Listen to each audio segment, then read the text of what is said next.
Sebelum masuk ke materi etika dan tanggung jawab sosial, lebih baiknya kita mengerti tentang pengertian, peran, dan jenis-jenis lingkungan perusahaan. Pertama, pengertian perusahaan. Istilah perusahaan mulai dikenal pada saat disusunnya rancangan Wetboek van Koophandel, Kitab Undang-Undang Hukum Dagang yang berlaku di Nederland, Belanda sejak tahun 1838. Dalam rancangan Undang-Undang Wetboek van Koophandel, yang disebut dengan perusahaan adalah keseluruhan perbuatan yang dilakukan secara tidak terputus-putus dengan terang-terangan dan dalam kedudukan tertentu untuk mencari laba bagi diri sendiri. Menurut Prof. MRWLPA Mullengraf, pengertian perusahaan dari sudut pandang ekonomi adalah keseluruhan perbuatan yang dilakukan secara terus-menerus, bertindak keluar untuk mendapatkan penghasilan dengan cara memperniagakan barang-barang, menyerahkan barang-barang, atau mengadakan perjanjian-perjanjian perusahaan. Menurut MRM Polak, perusahaan ada apabila diperlukan adanya perhitungan-perhitungan tentang laba rugi yang dapat diperkirakan dan segala sesuatu itu dicatat dalam pembukuan. Abdul Qadir Muhammad menyatakan bahwa berdasarkan tinjauan hukum, istilah perusahaan mengacu pada badan hukum dan perbuatan badan usaha dalam menjalankan usahanya. Dalam UU Nomor 3 Tahun 1982 tentang wajib daftar perusahaan pasal 1 huruf B dirumuskan bahwa perusahaan adalah setiap bentuk usaha yang menjalankan setiap jenis usaha yang tetap dan terus-menerus yang didirikan, bekerja serta berkedudukan dalam wilayah negara Republik Indonesia untuk tujuan memperoleh keuntungan dan laba. Selanjutnya yaitu peran lingkungan perusahaan. Perannya yaitu membangun tempat produksi yang tidak mencemari lingkungan sampai dengan bagaimana dia mengolah limbah yang dihasilkan sehingga tidak merusak lingkungan yang ada. Selanjutnya yaitu jenis-jenis lingkungan perusahaan.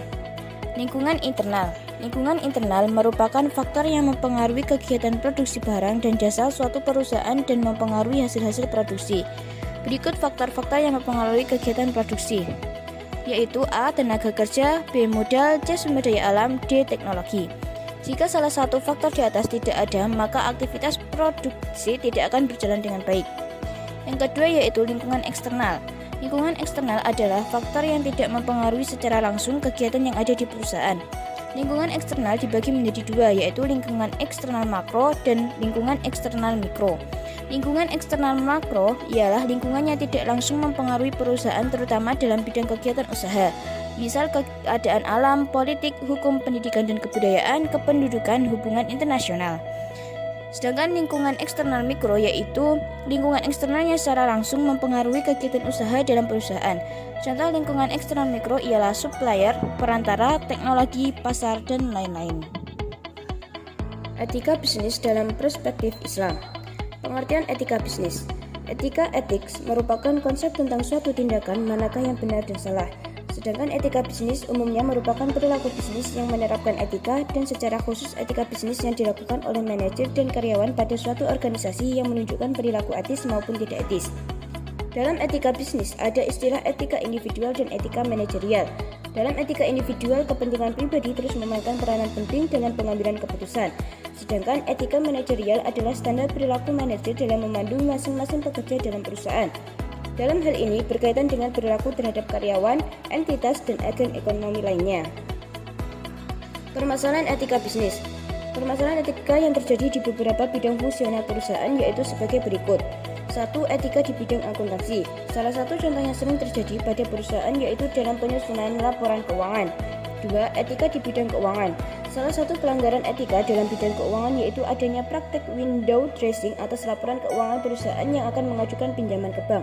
Window dressing merupakan upaya yang dilakukan oleh perusahaan untuk mempercantik laporan keuangan dengan cara memanipulasi laporan keuangan untuk terlihat lebih baik sebelum dipublikasikan. Perusahaan akan memanipulasi laporan keuangan untuk menunjukkan hasil bisnis yang lebih menguntungkan, biasanya pada laporan posisi keuangan atau neraca. Etika di bidang informasi teknologi. Etika di bidang informasi teknologi yang dianggap tidak etis yaitu adanya serangan terhadap wilayah privasi seseorang, penyimpanan, pengumpulan, dan akses terhadap informasi dari bisnis atau usaha. Contohnya yaitu transaksi e-commerce serta perlindungan hak cipta yang menyangkut pembuatan software, musik, dan hak kekayaan intelektual. Pendorong etika bisnis. 1. Mengejar keuntungan dan kepentingan sendiri. 2. Karena adanya tekanan persaingan untuk mencapai laba perusahaan. 3. Pertentangan etika beda budaya atau lintas budaya. 4. Pertentangan antara nilai-nilai perorangan dengan tujuan organisasi atau perusahaan. Etika bisnis dalam perspektif Islam. 1. Adanya niat tulus. 2. Usaha berbasis halal. 3. Jauh dari riba. 4. Tidak menjadikan bisnis orang lain.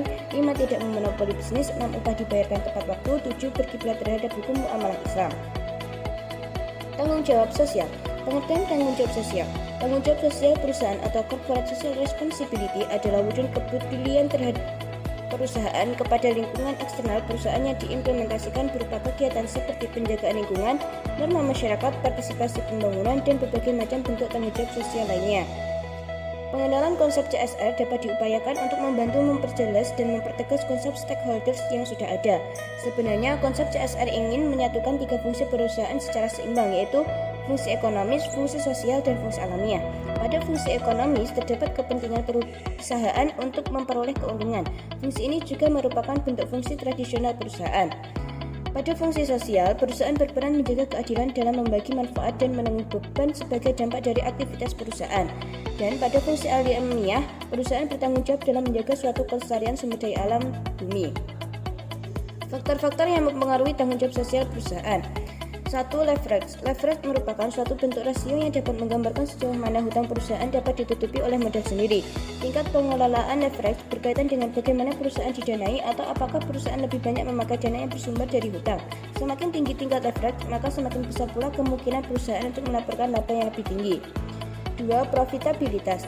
Profitabilitas dapat didefinisikan sebagai kemampuan perusahaan dalam menghasilkan keuntungan. 3. Umur perusahaan. Teori legitimasi menyatakan bahwa perusahaan berusaha mendapatkan pengakuan publik bahwa usaha yang telah dilakukan perusahaan adalah benar. 4. Ukuran perusahaan. Ukuran perusahaan dapat menunjukkan besar kecilnya perusahaan. Menurut teori keagilan mengungkapkan bahwa perusahaan besar cenderung mempunyai biaya yang lebih besar dibandingkan dengan perusahaan kecil, sehingga perusahaan besar akan mengungkapkan informasi secara lebih luas untuk mengurangi biaya. 5. Likuiditas. Likuiditas perusahaan menunjukkan sejauh mana perusahaan dapat mendanai kegiatan operasional perusahaan dan melunasi kewajiban jangka pendeknya. Pengklasifikasian tanggung jawab bisnis. 1. Tanggung jawab kepada masyarakat umum.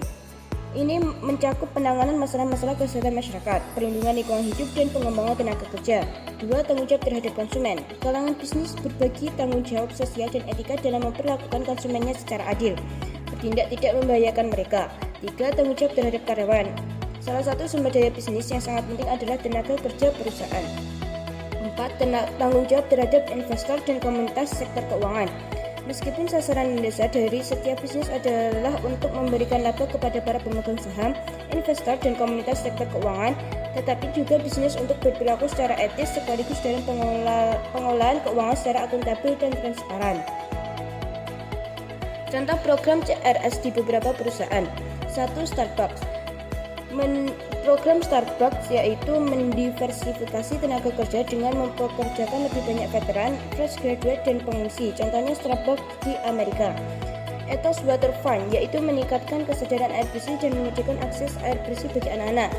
Berkomitmen untuk membeli dan menyajikan kopi yang diperdagangkan secara etis. Menggunakan program sertifikasi LEED, Dewan Bangunan Hijau Amerika Serikat untuk membuat desain toko yang hemat energi dan air.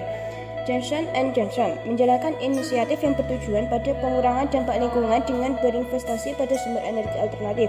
Selain itu, merek ini turut menyediakan air bersih dan aman untuk masyarakat. 3. Lego. Perusahaan mainan telah menginvestasikan dana untuk mengatasi perubahan iklim dan mengurangi limbah. Lego memiliki CSR yang meliputi penggunaan bahan berkelanjutan dan pengurangan pengemasan.